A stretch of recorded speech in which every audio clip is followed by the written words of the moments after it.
l'État salue donc les responsables de l'OVD et de l'Office de route qui ont eux-mêmes travaillé sur ces sites. Il faut souligner une particularité, c'est que ces travaux sont réalisés à fonds propres par des entreprises locales, publiques, OVD, Office de route, qui pour la même occasion reprennent du boulot, ce qui est une bonne chose de remettre ces entreprises en marche. Et c'est ça aussi, le peuple d'abord. Informer des plaintes des usagers de la route et de la population relative à la perturbation de la circulation suite aux travaux des sauts de moutons que l'on exécute à travers la ville de Kinshasa, le président de la République Félix-Antoine Tshisekedi Tshilombo a effectué une visite éclair des chantiers de la capitale ce mercredi 17 juillet 2019. Soucieux de s'imprégner personnellement du niveau d'exécution de travaux, le chef de l'État a débuté sa ronde à Kinsuka Pompage où il a reçu du directeur général de l'Office de voirie et drainage Benjamin Wengabasoubi sur le niveau d'exécution des travaux d'un saut de mouton qui va désengorger les artères de cette contrée de Kinshasa. Ici, les travaux avancent à pas de géant à la satisfaction de la population qui a vivement ovationné le président de la République.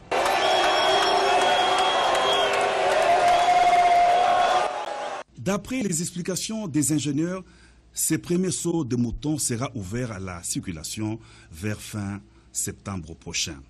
Le cortège présidentiel s'est ensuite ébranlé vers le boulevard du 30 juin où le chef de l'État a visité les travaux qu'exécute l'entreprise Safricas au niveau des Sosimat et du rond-point Mandela ainsi que sur l'avenue des Libérations. Sur ces différents sites où les travaux de forage traînent, les experts justifient la situation par la complexité des études préalables. Selon le directeur général de l'OVD, les sondages, l'analyse du sol et le dimensionnement de l'ouvrage exigent du temps. Du centre-ville en passant par l'avenue de l'université, le chef de l'État s'est rendu dans le district de la Tchangou où, en compagnie de la population, il a visité le pont érigé sur l'avenue Kolumba.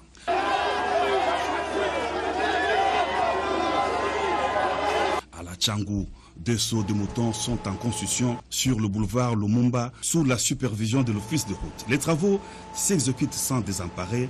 Le président de la République qui a instruit les services de la police nationale pour une réglementation professionnelle de la circulation rassure du bien fondé des différents ouvrages visités qui vont garantir la fluidité de la circulation à Kinshasa. Le but de mon inspection avait 2 objectifs. Le premier, c'était d'abord de connaître le déroulement des travaux et donc la date de la fin des travaux. Et la deuxième, c'était la préoccupation des automobilistes qui se plaignent énormément ces derniers temps d'embouteillage pour voir ce qu'il y a à faire. Parce que les travaux, quoi que l'on fasse, doivent continuer, il n'y a rien à faire. C'est pour faciliter justement la circulation dans la ville, la mobilité. Mais il ne faut pas non plus que ça se répercute sur la quiétude des automobilistes, des citoyens. Parce qu'à part les automobilistes, il y a tous les autres riverains qui en payent les prix. Donc il fallait essayer de soulager cela, d'imaginer des voies de déviation, de contournement de ça. Et c'est pour ça que vous avez vu les responsables de la police m'ont accompagné sur les chantiers, les différents chantiers. C'était pour envisager ensemble cette possibilité. Et je crois que je peux partir soulagé, à la fois par rapport au déroulement des travaux et aussi et surtout par rapport aux solutions à trouver pour embêter moins les automobilistes. Voilà. Le CNSA, le Conseil national de suivi de l'accord de la Saint-Sylvestre, joue au sapeur-pompier entre l'Alliance des forces démocratiques du Congo et alliés AFDCA et le Front commun pour le Congo, FCC. Le président du CNSA, Joseph Olengankoy, et le rapporteur Valentin Vangui ont rencontré l'autorité morale de la FDCA, Modeste Bahati Lukwebo, qui s'est réunissé avec tous les présidents et personnalités politiques de son regroupement. L'une des missions du CNSA étant de faire la décrispation du climat politique de la RDC, cette institution d'appui à la démocratie veut jouer aux bons offices dans les conflits qui opposent les forces politiques du FCC. Notre devoir aujourd'hui est de consolider les acquis. Nous ne voulons pas revenir comme ça a été avant le CNSA. Nous ne voulons pas que la République revienne encore aux événements du passé. notamment le dédoublement des partis politiques et tout ce qu'il y a comme problème qui pourrait davantage crisper le climat politique dans notre pays. Il est prévu demain que nous ayons une rencontre avec l'autre groupe de la FDC qui n'est pas présent ici, pour qu'ensemble nous puissions discuter sur base des textes qui régissent les groupes politiques FDC et alliés afin de revenir à la légalité. Le président insiste sur les dialogues des partis prenants au sein du FCC. Nous allons continuer, mais nous voulons d'abord commencer par revenir à l'égalité à l'interne, au sein du FDC et alliés, et enfin de continuer davantage le dialogue avec le FCC. Une démarche saluée à sa juste valeur par l'autorité morale de la FDCA. Je suis un homme de dialogue. Je suis toujours ouvert.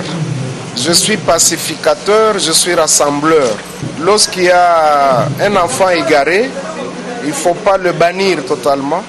Il faut lui demander de revenir au bercail, qui ne se laisse pas manipuler. Nous savons d'où ça vient, ce n'est un secret pour personne. Toute la population sait qui est en train de pousser nos camarades à la rébellion. Après cet échange, Olengankoy reste optimiste. Après les élections du 30 décembre 2018, le Parti du Peuple pour la Reconstruction et la Démocratie PPRD a désormais le regard tourné vers l'avenir. Sur instruction du secrétaire permanent Emmanuel Ramazani Chadari, tous les responsables des organes du parti sont appelés à mettre sur pied des programmes cohérents visant à relancer les activités du Parti du Peuple comme par le passé sur les territoires nationaux, histoire de rallumer la flamme du Parti du Peuple d'après les instructions d'Emmanuel Ramazani Chadari afin de préparer déjà psychologiquement les militants. Objectif, affronter avec détermination les échéances électorales prochaines, et cela de la base au sommet du pays. Voilà qui explique sans nul doute la tenue de cette rencontre des responsables des cellules des bases à Kinshasa. Rencontre dirigée par le très dynamique Dunia Kilanga, secrétaire exécutif national en charge de la mobilisation et la propagande. Le secrétaire permanent Emmanuel Ramazani Chadari m'a chargé de sillonner partout pour réveiller la flamme PPRD afin de dire à tout le monde qu'en 2023, qu'il pleuve, qu'il neige, le PPRD gagnera haut la main les élections dans ce pays, en 2023.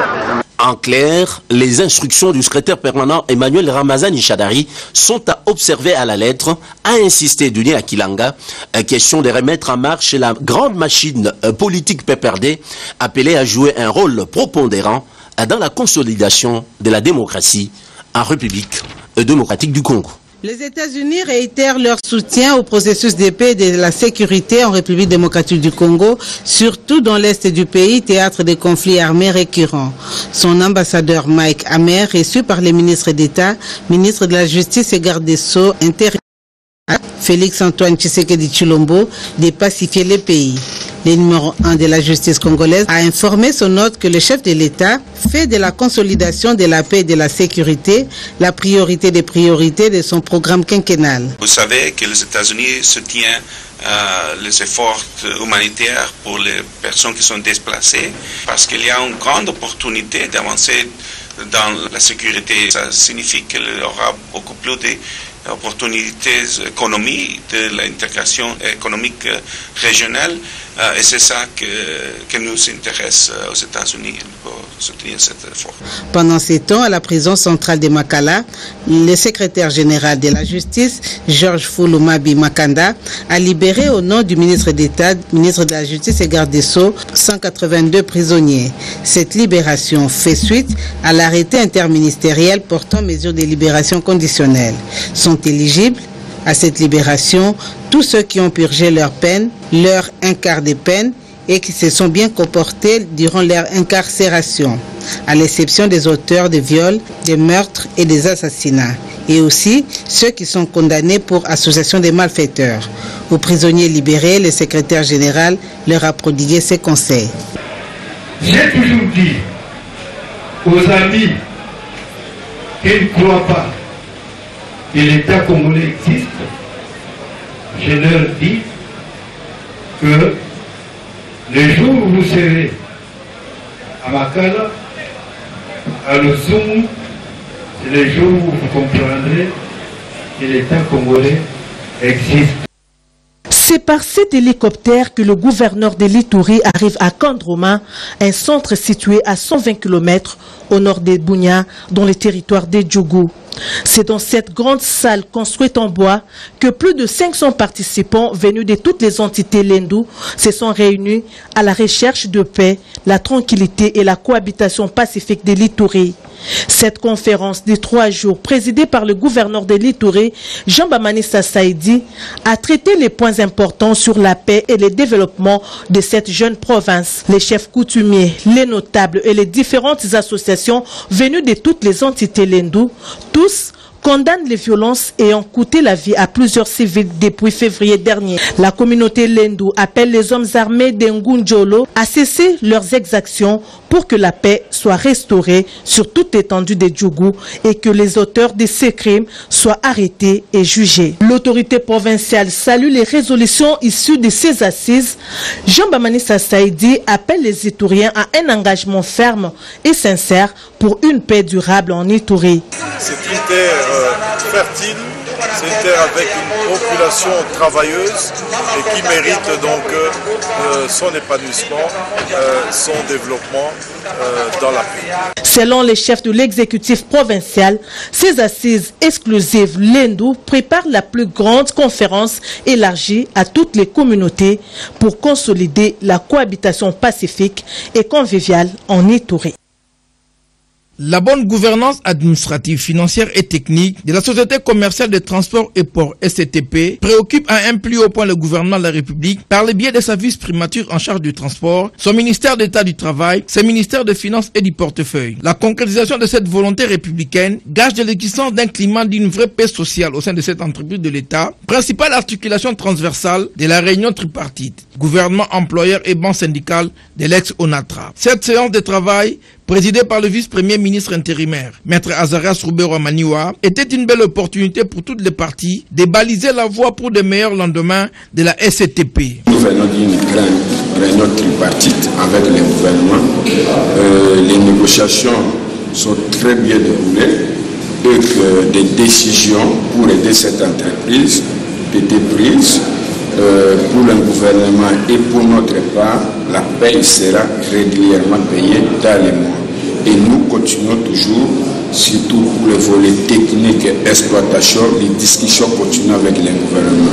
Et là, nous rassurons aux travailleurs que des décisions viennent d'être prises pour que la paie soit régulièrement dans les mois, sans exception. Au vu des avancées significatives ayant sanctionné cette réunion tripartite, les banques syndicales de la SCTP s'est engagé à faire une série d'itinérances et de tournées dans tous les départements pour expliquer aux agents et cadres les bien fondés des mesures prises pour leur entreprise. Il s'agit du couronnement d'un long processus entamé par l'intersyndicale des enseignants de l'EPSP concernant le paiement des arriérés de salaire de 2017. Qu'à l'issue des tractations et démarches effectuées auprès des ministères de l'EPSP, fonction publique, budget et finances, de la Banque centrale du Congo, des banques commerciales payeuses des enseignants et du parquet général près de la cour d'appel de Kinshasa Matete. Il est entendu que le complément des salaires du mois de septembre 2017 sera payé concomitamment avec les salaires du mois de juillet 2019. Donc, il ne s'agit pas d'une augmentation des salaires, mais des arriérés de 2017. Il en est de même pour les enseignants de Kinshasa qui n'avaient pas touché le complément de salaire du mois d'août 2017. Ils seront payés au même moment. À cet effet, l'intersyndicale de l'EPSP félicite vivement le procureur général près de la cour d'appel de Kinshasa Matete, qui a instruit objectivement le dossier jusqu'à son dénouement total. Cela prouve que de ce côté, la justice est très bien rendue au profit des gagnes petits. Par contre, le porte-parole de l'intersyndicale, Marcel Nyongo, met en garde les détourneurs. L'intersyndicale de l'EPSP met en garde tous les prédateurs qui tenteraient encore de chercher à détourner les salaires des enseignants, car ils en auront pour leur compte. Quant aux autres problèmes qui minent le secteur, l'intersyndicale prendra position au cours de la prochaine Assemblée générale prévue le mois prochain.